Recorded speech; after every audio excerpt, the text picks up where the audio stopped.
Bonjour à tous et bonjour chez vous. Bienvenue dans cette émission. Yeah, Nadine! Alors, aujourd'hui, jeudi, on a attendu jusqu'à vers la fin de la semaine pour avoir Annabelle et Franck parce que c'est le cocktail. T'es contente? Je suis trop contente de te T'avais voir, hâte? Annabelle. Ah, Ça fait longtemps. Tu trouves personnellement que tu as bien assuré le remplacement de Evelyne? Écoute, tu peux envoyer... Est-ce que tu as envoyé un email à Evelyne, peut-être? Un audio, un vocal, J'ai envoyé un quelque chose? vocal tout à l'heure, oui. Je te demanderais pas c'était quoi. Peut-être des reproches. Est-ce que tes reproches vont me faire fuir en soir? Si j'anime plus le CV, c'est parce que les reproches de Frank vont me faire Tu es fuir. peut-être la seule à qui je fais des reproches de cette façon, Nadine. Ouais, parce qu'on On aime va bien en rigoler. parler dans cette émission Oui, aussi, parce que hein. c'est vrai, c'est ça le thème. Qu'est-ce qu'on fait aujourd'hui? C'est ça le thème. Aujourd'hui, on va parler des reproches. Tes reproches font-ils fuir les autres? Parce que c'est vrai, on peut dire des choses, des fois, des bonnes choses, mais d'une façon qui va nous faire perdre une relation. Comment être bienveillant tout en donnant nos reproches? C'est possible de le faire. Et Annabelle, Eh oui. tu vas faire une rubrique famille. Oui, parce qu'en tant que maman, surtout en tant que parent, on peut aussi avoir à faire face à différentes sortes de reproches. Donc on verra comment faire la différence entre les reproches et puis aussi les conseils et la critique constructive. Super. Et avant tout ça, on va commencer avec toi, Monsieur Poulain, Oh oui. dans la pensée du jour.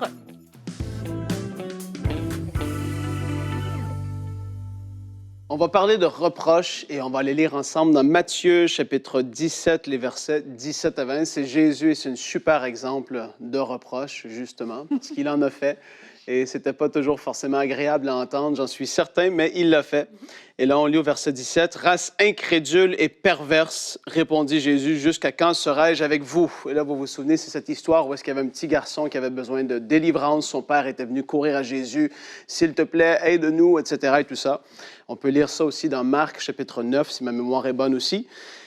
Et là, Jésus dit, « Jusqu'à quand serai-je? Jusqu'à quand vous supporterai-je? Amenez-le-moi ici. » En parlant du petit enfant, les disciples avaient essayé de chasser le démon, ils n'avaient pas été capables.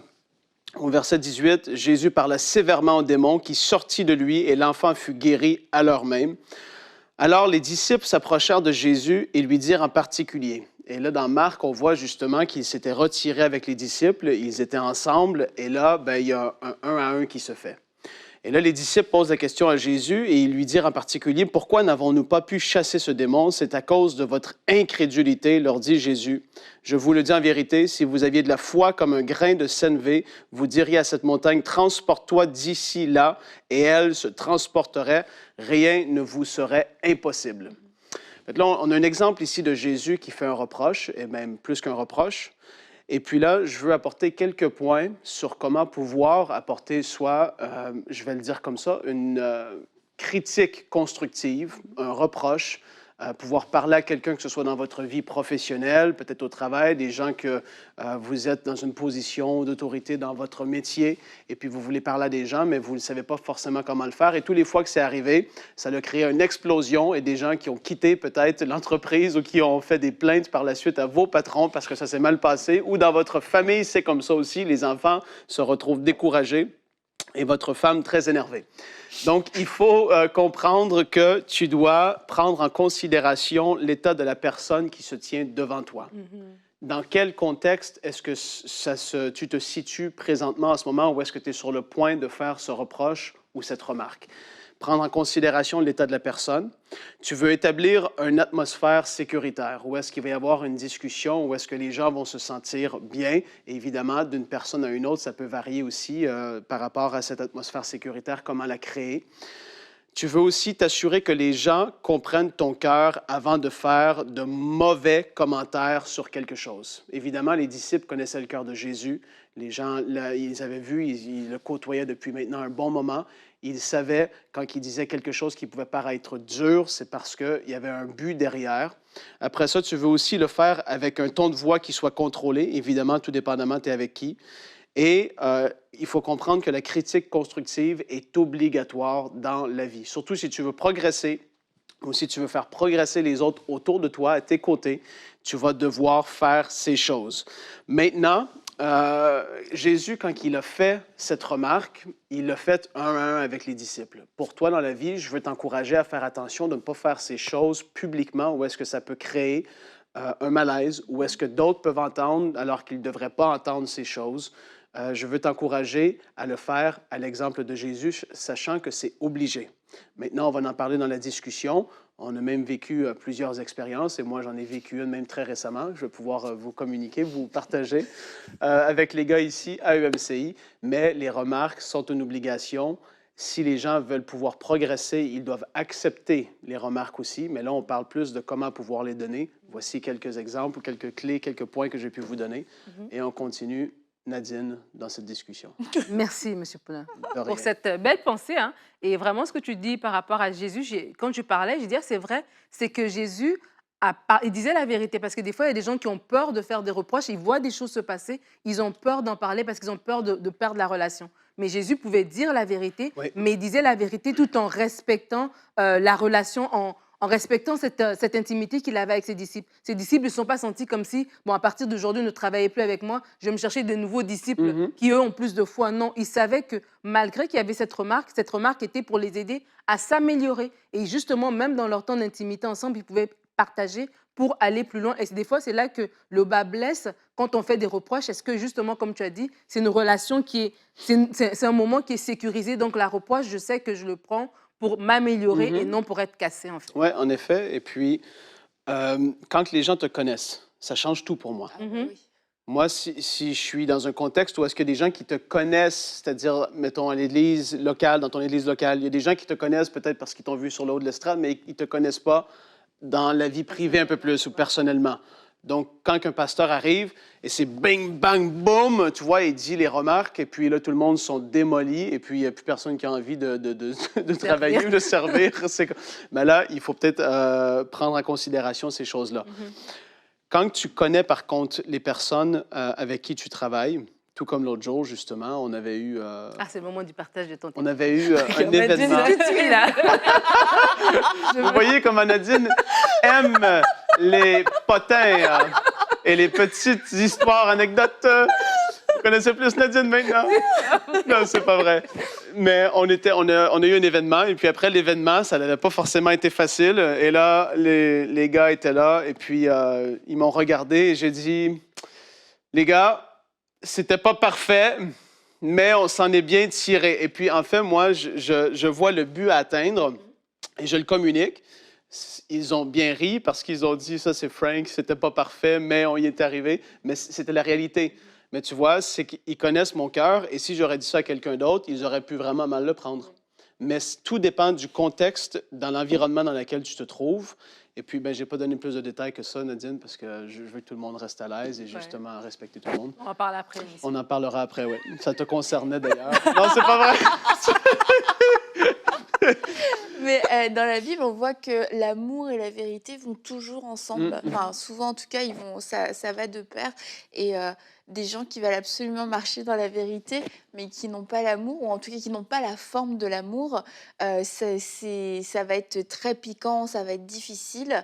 Mais des gens qui n'ont que l'amour, mais sans la vérité, c'est aussi incomplet parce que tu vas accepter, tolérer des choses. C'est aussi une porte ouverte pour tomber dans l'hypocrisie parce que tu n'oses jamais vraiment dire, tu n'oses jamais vraiment confronter les vraies choses.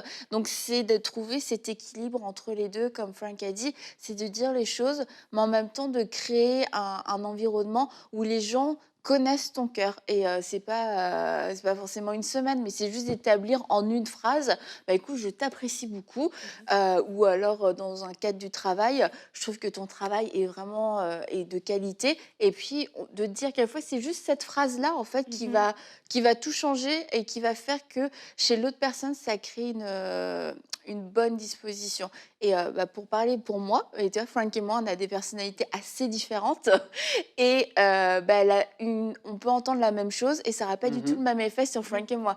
Frank, c'est terminé, il ferme la porte, il rentre dans sa voiture et allez, c'est fini. Et c'est même un bon souvenir. Et moi, Ah, il ça faut reste pas- vivant pendant assez longtemps, j'ai besoin de réfléchir. Et puis là, ça évoque d'autres questions, etc. Si je reparle à Frank, il ne sait même plus de quoi je parle. Mhm. Mais c'est pour dire que, en ce qui me concerne, avec ma personnalité, quelquefois, si c'est trop violent, si c'est trop fort, je ne peux même pas comprendre le fond Le du fond. message. J'arriverai pas à comprendre la critique. Je vais juste me sentir attaquée. Et puis d'autres fois, il y a des choses qu'on m'a dites qui étaient vraies, qui étaient difficiles à entendre, mais il y avait plus ou moins de forme. Et puis là, j'ai quand même réussi à saisir le message. Mais selon les personnalités, si il n'y a pas un minimum de forme, la personne ne comprendra absolument rien. Et c'est pas qu'on peut rien dire à cette personne, c'est juste il faut mettre un tout petit peu de forme. Je dis pas d'en mettre plein, mais un minimum. Ouais, et puis si c'est le fait de faire une critique, pour faire une critique, ferme ta bouche en fait, parce que ça ne va pas amener forcément rien de constructif. Si tu es pour faire une remarque ou tu es pour critiquer, on le dit critique, hein, c'est pas dans le négatif. Nous, on a dû s'habituer même à EMCI, dans des réunions, et c'est la réalité, parce qu'on cherche l'excellence, on cherche à avoir des choses qui soient mieux. On a appris à se détacher un peu de ce qu'on fait. Je me rappelle au début, il y a bien des années maintenant, quand je faisais des montages vidéo, quelqu'un venait et critiquait mon montage. Je le disais pas, mais en dedans, ça bouillait. Et puis là, je dis OK, ouais. Et à un moment donné, j'ai dit, je m'en fiche, moi, je vais faire ce que je veux, et puis je vais te dire qu'est-ce que tu me dis. Et puis, je m'étais trop attaché au montage et je m'étais pas déconnecté ma personne du travail qui était fait. Oui. Mais la personne amenait une critique constructive pour amener une solution ou l'amener plus loin. C'était pas « Ouais, mais ça, c'est pas bien. Hein. Non, mais c'est pas bien, on devrait faire ça parce que ça. » Et même dans la famille. Oui. Sur ton enfant, tu as un enfant peut-être de 6, 7, 8 ans, au lieu de juste faire une critique, « Fais pas ça, c'est nul » ou « Pourquoi tu fais ça? » Mais apporte le pourquoi. Ça change tout. L'enfant est, comme j'ai dit, dans un ton de voix contrôlé, dans un environnement sécuritaire, comprenant quel âge il a, qu'est-ce qu'il peut percevoir, sa personnalité, etc. Tu prends tout ça en considération. Sinon, ben, ça cause des dégâts. Juste critiquer pour critiquer, il n'y a rien de bon là-dedans. Absolument. Il faut passer à autre chose. Ouais. Critiquer pour améliorer. Et comme tu as dit, Annabelle, l'importance de la forme, pas juste du fond, de savoir la personnalité aussi de la personne à qui vous parlez, parce que ça fait la différence. Il y a des personnes qui aiment les choses directement, d'autres personnes, il faut parler d'une certaine manière. Et c'est la sagesse aussi à appliquer, ce n'est pas de l'hypocrisie. Il y a des gens qui disent, moi je dis la vérité et je la dis tout simplement. Mais comme Annabelle l'a dit, la vérité sans l'amour, c'est incomplet et c'est important de vraiment bien équilibrer les choses. Et avant d'aller à la rubrique famille, je vais vous partager notre verset du jour, un verset que j'aime bien, qui se trouve dans 1 Thessaloniciens 4, les versets 10 à 11.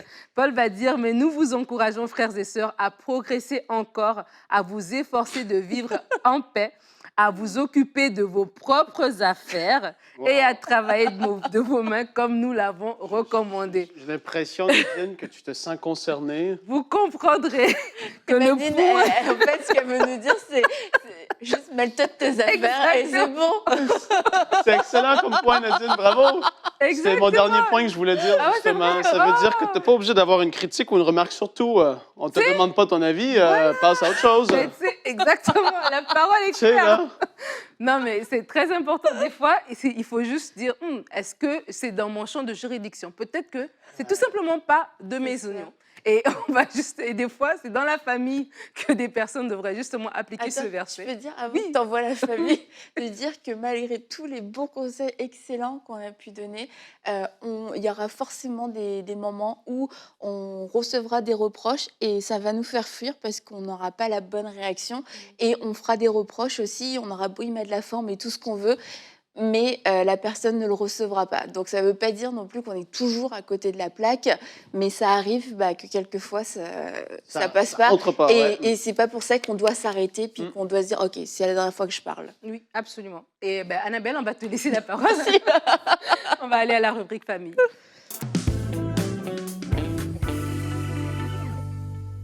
Alors, en tant que parent, vous savez tous qu'on est victime, en tant que jeune parent surtout, de tous les conseils, les reproches, les critiques, les « ah, mais moi, je ferais comme ci, pourquoi toi tu fais comme ça ?» Et quelquefois, c'est pas facile à gérer et on peut tomber dans un extrême ou un autre. Et on a intitulé cette rubrique famille « Il faut tout un village pour élever un enfant ou pas. Et je crois qu'il faut juste trouver cet équilibre entre le village et l'entourage, entre ce qui est bon et ce qui n'est pas forcément bon. Et du coup, on va voir comment, quelques petits conseils pour pouvoir réussir à trouver cet équilibre, parce que je crois que la transmission est importante, ça fait partie des principes de Dieu.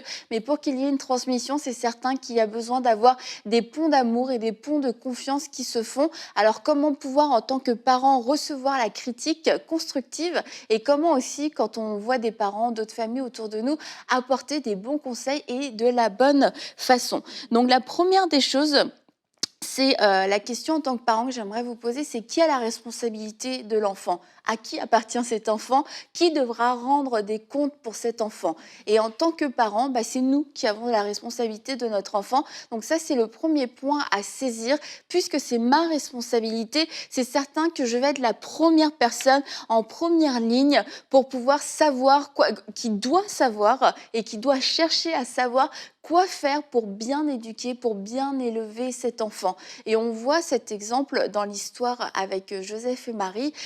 Joseph reçoit des rêves. Dieu donne des rêves à Joseph, qui est le père. On ne va pas tomber dans un grand débat doctrinal, ok, d'accord, qui est le père terrestre de Jésus et qui en avait la responsabilité. Et Dieu parle à Joseph. Et on lit que Joseph se leva et prit l'enfant en pleine nuit. Il ne l'a pas fait une fois, il l'a fait 2 fois. 2 ou 3 fois, et il a pris l'enfant parce que c'était sa responsabilité. Dieu lui a parlé et il a fait ce qu'il semblait être bon pour la protection de l'enfant, de cet enfant. Donc, première question à vous poser, qui a cette responsabilité? Et une fois qu'on va se sentir pleinement responsable, qu'on réalise c'est mon enfant, c'est pas l'enfant de ma mère, c'est pas l'enfant de ma tante, c'est pas l'enfant du voisin, eh bien, je vais tout de suite prendre plus mes responsabilités à cœur et puis à chercher c'est quoi un parent responsable. Deuxième chose, chercher et développer des convictions pour l'éducation des enfants. Alors pourquoi? Parce que on va voir que c'est bien de recevoir des conseils, mais si nous-mêmes, on ne sait pas comment faire, si on n'a aucun modèle, aucune vision pour notre famille, pour nos enfants, ça risque d'être un petit peu confus, on va en prendre ici et là. Donc la première chose à faire, même si vous ne l'avez pas encore fait avec vos enfants, ont déjà un certain âge, prenez le temps de le faire, c'est de pouvoir vous arrêter et de prier, de demander à Dieu, Seigneur, à quoi doit ressembler notre famille? À quoi doit ressembler notre éducation? Puisque vous êtes la première personne responsable de cet enfant, je crois que Dieu va vous parler. Et on a cette histoire avec les parents de Samson, Manoah, le papa de Samson, et sa femme, qui ont reçu la visite d'un ange. Et l'ange a parlé d'abord à la mère et lui a donné des instructions. Il lui a dit dans Juge, maintenant fais bien attention à ne boire, fais bien attention, oui, de ne boire ni vin, ni liqueur forte, et de ne rien manger d'impur, car tu vas devenir enceinte et tu mettras au monde un fils. Le rasoir ne passera pas sur sa tête, parce que cet enfant sera consacré à Dieu dès le ventre de sa mère. Ce sera lui qui commencera à délivrer Israël de la domination des Philistins. Là, cette femme a reçu plusieurs instructions sur ce qu'elle devait faire, ce qu'elle ne devait pas faire, et sur ce que son fils était appelé à faire. Et selon ces instructions très précises, elle a pu élever, éduquer son enfant. Maintenant, quelqu'un qui venait la voir en disant « Ah, mais Samson, il a les cheveux un petit peu longs, il faudrait quand même lui couper les cheveux. » Ah, elle s'est souvenue qu'elle avait reçu cette instruction de l'ange. Tu ne couperas pas les cheveux, le rasoir ne passera pas sur sa tête. Donc, c'était des conseils qui étaient irrecevables. Non pas que les conseils n'étaient pas bons, mais ils allaient contre les instructions qu'elle avait reçues de Dieu. Si elle n'avait pas reçu ces instructions, elle aurait pu écouter ici et là, oui, il faut peut-être le faire parce que ça a marché avec un tel et avec un tel. Donc, important, arrêtez-vous et cherchez ces convictions. Et le père de Samson, à qui l'ange n'était pas apparu, a fait cette prière. Il a dit « Ah Seigneur, que l'homme de Dieu que tu as envoyé vienne encore vers nous et qu'il nous enseigne ce que nous devons faire pour l'enfant qui naîtra. » Et c'est une prière à faire. Enseigne-nous quoi faire pour cet enfant qui naîtra ou cet enfant qui est né. Et il dit encore un peu plus loin, quand l'ange finalement revient, il lui dit « Lorsque ta parole s'accomplira, comment faudra-t-il agir vis-à-vis de l'enfant et qui aura-t-il à faire? Et ce sont des questions qu'en tant que parents, on se pose forcément, mais peut-être qu'on les pose à la mauvaise personne, aux mauvaises personnes. Et la première personne à qui on doit poser cette question, c'est à Dieu. Et vous allez peut-être être surpris de ce que Dieu va vous répondre, les instructions, quelquefois juste 2 ou 3, mais qui seront très claires, mais qui sont tellement décisives pour toute la destinée de l'enfant, cette destinée précise que Dieu a pour lui. Toujours dans ça, dans le fait de chercher, développer des convictions, c'est de pouvoir aussi, selon ce que vous avez dans votre cœur, définir les valeurs de votre éducation. Qu'est-ce qui est important pour vous? Qu'est-ce que vous voulez valoriser en tant que parent? Et c'est là où chaque famille va vraiment être différente, va avoir ses couleurs différentes. Dans certaines familles, c'est la communication. On veut passer des moments de qualité, on va créer des moments de discussion. Dans d'autres familles, ce sera plus les activités, ce sera le développement, c'est ça, autour des activités, ce sera la vie sociale, les voyages, les amis. Pour d'autres, vous allez mettre beaucoup l'emphase peut-être sur le caractère, sur d'autres, sur certaines performances. Mais c'est de pouvoir, avec le Seigneur, toujours, mais trouver un équilibre et puis que ça puisse ressembler. Votre famille doit avoir une certaine saveur, une certaine couleur et définir c'est quoi notre identité à nous en tant que parents et en tant que famille. Autre point, être humble pour grandir et s'améliorer en tant que parent. Alors là, c'est clair qu'on a besoin d'humilité. Peut-être que quand on est enceinte ou quand nos enfants sont encore petits, on se dit, moi, mes enfants seront pas parfaits parce que bon, voilà. Mais quand même, ce sera assez proche de la perfection. Et bon, arrive ce qui arrive. Et là, tu découvres que ton enfant n'est pas parfait, que tu n'es pas parfait et que ton système d'éducation n'est pas parfait non plus. Et c'est le moment où on a besoin d'avoir un cœur enseignable, de savoir se remettre en question sans pour autant tout jeter à la poubelle. Je suis la pire des mères, etc. On va tous faillir, on va tous se planter royalement à un moment donné, prendre des mauvaises décisions, mal parler, s'emporter pour quelque chose qui était pas où on n'aurait pas dû s'emporter, etc. Ça arrive à tout le monde. Et c'est de pouvoir aussi recevoir des messages sur l'éducation comme on en fait souvent dans Bonjour chez vous, comme on en fait dans Paroles de femmes. Et j'ai remarqué que dans l'Église, souvent, quand on fait des messages sur l'éducation, c'est des messages qui sont quelquefois durs à donner parce qu'ils sont durs à recevoir. Parce qu'on rentre dans une certaine intimité et c'est comme, mêle-toi de tes affaires. Mêle-toi de tes affaires. Moi, je fais comme je veux avec mes enfants, mais Dieu a donné un enseignement biblique et c'est important qu'on puisse, en tant que chrétien, s'ouvrir aussi à une éducation chrétienne, une éducation biblique qui vient transcender, qui vient bousculer quelquefois nos traditions, qui vient bousculer nos cultures, nos préjugés, toutes nos idées préconçues sur l'éducation pour recevoir cet enseignement qui est biblique, un enseignement biblique, mais un enseignement culturel. Et moi, j'ai souvent senti que ça dérangeait lorsqu'on parlait de l'éducation des enfants parce que les gens se sentent repris et c'est un sujet où on dit je suis parent, c'est moi l'adulte, c'est moi qui décide. Mais quand Dieu intervient, quand Dieu veut vous parler à travers des enseignements, gardons un cœur ouvert et enseignable.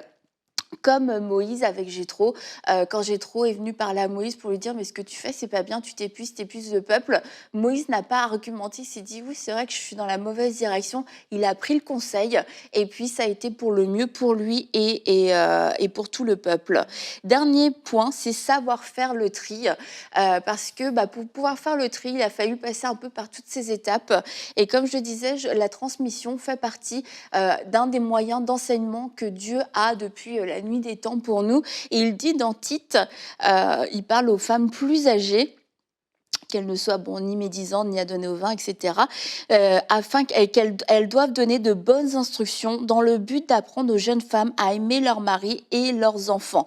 Et c'est important qu'on puisse pouvoir se donner certains conseils, qu'on puisse pouvoir intervenir lorsqu'il y a des parents qui sont en difficulté, pouvoir apporter une critique constructive, pouvoir dire écoute, moi j'ai remarqué que la télé était constamment allumée dans votre maison, il y a toutes sortes de programmes qui passent et il y avait beaucoup de violence, etc. Et de pouvoir le dire, mais comme je l'ai dit au début de cette rubrique, c'est que c'est important de créer des ponts de confiance. On ne peut pas juste arriver comme ça chez quelqu'un, t'as la télé d'allumer, etc.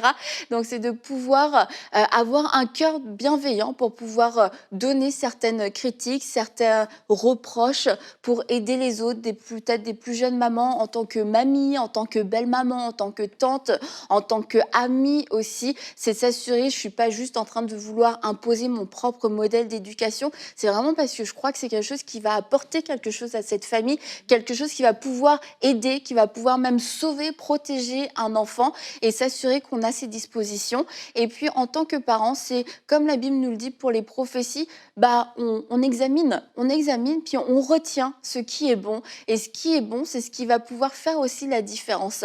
Et je crois qu'il ne faut pas partir dans un extrême ou dans un autre, parce que si on accepte tous les conseils, c'est qu'on ne s'est pas arrêté pour recevoir la vision pour nos enfants. Mais si on refuse tous les conseils, c'est qu'on a une vision qui est trop arrêtée. On a besoin des autres pour pouvoir faire le mieux possible. On a besoin de l'expérience des autres. Mais maintenant, l'expérience des autres, ce ne sera pas mon expérience. Je ne peux pas prendre l'expérience de quelqu'un, le conseil de quelqu'un comme une fondation. Mais les conseils autour de moi pour l'éducation de mes enfants vont venir soutenir les convictions que j'ai reçues de la part du Seigneur dans la prière, les convictions que j'ai cherchées, les valeurs qui nous correspondent. Et ces conseils vont venir m'aider à les mettre en pratique, vont venir m'aider à garder le bon cap, à ne pas me perdre dans des moments d'épreuve, dans des moments de fatigue, dans des moments de défi, même au sein du couple où on peut perdre un peu de vue ce qu'on avait prévu pour nos enfants. Donc oui, les conseils sont une bonne chose. Maintenant, apprenons à faire le tri, apprenons à construire, à avoir une fondation solide pour pouvoir recevoir ces conseils. Amen. Merci Annabelle, une excellente rubrique. Merci beaucoup. Et quand tu parlais, c'est tellement important. Je crois que en tant que parent, on vous invite vraiment à faire le tri. Moi, je me rappelle quand j'ai eu Gabriel, quand il est né, il avait froid. Et donc, ils l'ont amené ailleurs pour le mettre dans une couveuse pour qu'il prenne la bonne température. Et ça faisait quelques minutes qu'il venait de naître. Et j'ai entendu un bébé pleurer. J'ai dit, c'est mon bébé qui pleure. Et l'infirmière m'a dit, mais il vient juste de naître, votre bébé. J'ai dit, c'est mon bébé. Et effectivement, c'était lui parce qu'ils l'ont ramené pour qu'on fasse un pot à pot. Et ça m'a montré qu'en fait, en tant que parent, je connais mon enfant, je porte mon enfant dans mes entrailles. Mais tout en grandissant, mais à un moment donné, j'ai besoin aussi des autres. Et comme tu dis, on a besoin de l'expérience peut-être de quelqu'un. Mais vraiment, en tant que parent, si on est trop arrêté puis on ne veut pas que les gens nous aident, il y a un problème. Dites-vous que oui, vous avez la responsabilité.